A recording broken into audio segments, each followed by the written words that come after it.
বৈষম্য বিরোধী ছাত্র আন্দোলনে শিক্ষার্থীকে হত্যা চেষ্টার অভিযোগে উত্তরা পশ্চিম থানায় করা মামলায় আন্তর্জাতিক অপরাধ ট্রাইব্যুনালের সাবেক প্রসিকিউটর ব্যারিস্টার তুরিন আফরোজের 4 দিনের রিমান্ড মঞ্জুর করেছেন আদালত।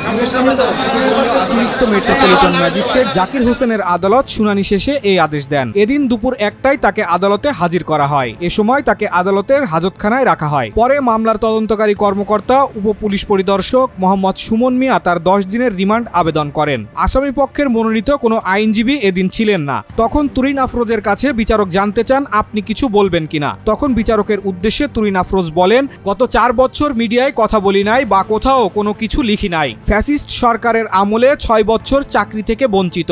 বুঝলাম না আমি কোন দিকের লোক। কেউ আইনের ঊর্ধ্বে নয়। এই মামলায় আমার 10 দিনের রিমান্ড চাওয়া হয়েছে। বিচারকের উদ্দেশ্যে বলেন, আপনি প্রয়োজন বোধ করলে 20 দিনের রিমান্ড দিতে পারেন। পরে শুনানি শেষে আদালত তার 4 দিনের রিমান্ড মঞ্জুর করেন। অন্যদিকে রাষ্ট্রপক্ষের পাবলিক প্রসিকিউটর ওমর ফারুক ফারুকি রিমান্ডের পক্ষে শুনানি করেন। শেখ হাসিনাকে তার এই ফ্যাসিজম চালানোর জন্য এবং বিরোধী রাজনৈতিক দলের নেতা কর্মীদেরকে বিভিন্নভাবে হয়রানি এবং মিথ্যা মামলা এবং তাদেরকে রাজনীতির মাঠ থেকে বিদায় করার জন্য তাদের বিরুদ্ধে মিথ্যা মামলা, আয়নাগর সহ ক্রস ফায়ার, গুম এইসব বিষয়ে যারা সহযোগিতা করেছিল তাদের মধ্যে একজন হলো ব্যারিস্টার তুরিন আফরোজ।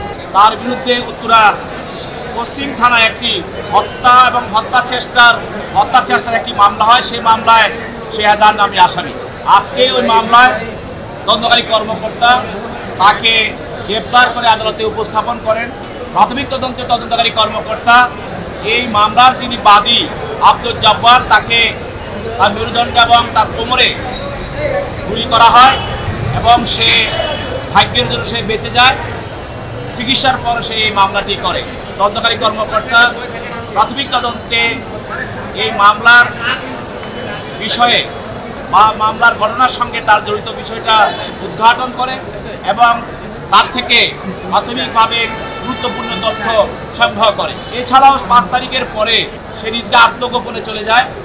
আত্মগোপনে গিয়ে সে জয় বাংলা ব্রিগেড সহ অন্য কর্মকাণ্ডে সে জড়িয়ে পড়ে এবং বর্তমান সরকারকে উৎখাত করার জন্য, দেশে গণতন্ত্রকে সে বিঘ্নিত করার জন্য এবং হাসিনাকে এদেশে ফিরিয়ে আনে ক্ষমতা বসার যে ষড়যন্ত্র করছে যারা, তাদের সঙ্গে সে সম্পর্ক রেখে কাজ করে চলছে।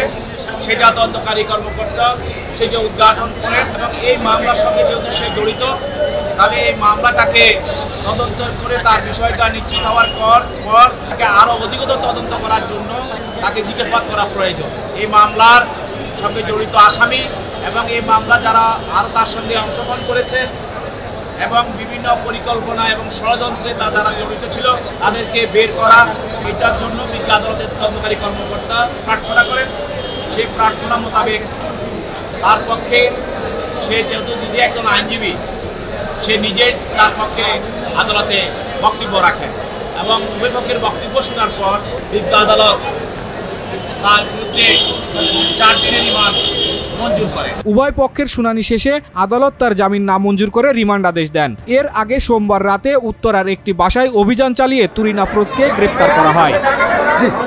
মামলা সূত্রে জানা যায়, বৈষম্য বিরোধী ছাত্র আন্দোলনের শেষ দিন 5 আগস্ট দুপুর 12টার দিকে আব্দুল জব্বার উত্তরা পশ্চিম থানাধীন ঢাকা ময়মনসিংহ মহাসড়কের ওপর বিএনএস সেন্টারের সামনে গুলিবিদ্ধ হন। ঢাকা মেডিকেল কলেজ হাসপাতালে চিকিৎসা নেন তিনি। গত 27 মার্চ উত্তরা পশ্চিম থানায় সাবেক প্রধানমন্ত্রী শেখ হাসিনা সহ 50 জনের নাম উল্লেখ করে এবং 100 থেকে 150 জনের অজ্ঞাতনামা আসামি করে মামলাটি দায়ের করেন। এই মামলায় এজাহার নামীয় 30 নম্বর আসামি তুরিন আফরোজ।